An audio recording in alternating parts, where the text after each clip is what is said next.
In today's video, I'm going to teach you how to change video ratio in CapCut PC. If you need to turn a horizontal video into a vertical format for TikTok, Instagram Reels, or YouTube Shorts, CapCut PC makes the process very simple.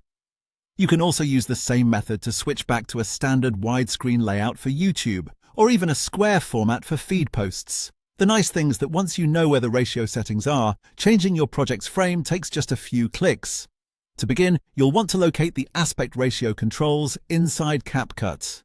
Look directly underneath the main preview player in the center of the editor.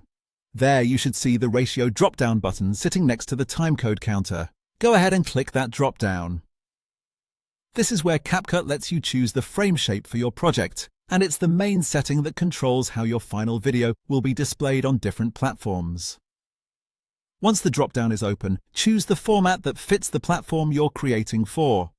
If you're making content for TikTok, Instagram Reels, or YouTube Shorts, select 9:16.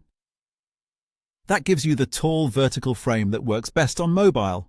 If you're editing a regular YouTube video, choose 16.9 for the standard widescreen look.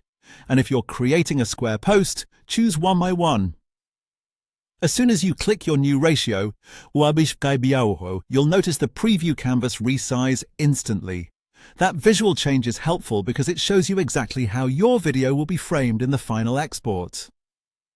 After changing the ratio, you may notice black bars or empty space around your footage, especially if your original clip was shot in a different format. To fix that, click on your video in the timeline first so it's selected. Then in the preview window, use the blue corner handles to scale the video up and reposition it until it fills the frame the way you want.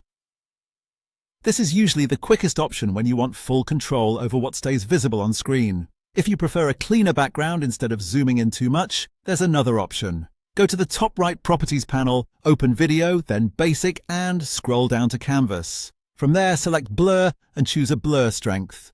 This fills the empty borders with a softened version of your video, which can look polished while keeping the full original shot visible. You're all set. That's how to change the video ratio in CapCut PC and make your content fit the platform you need.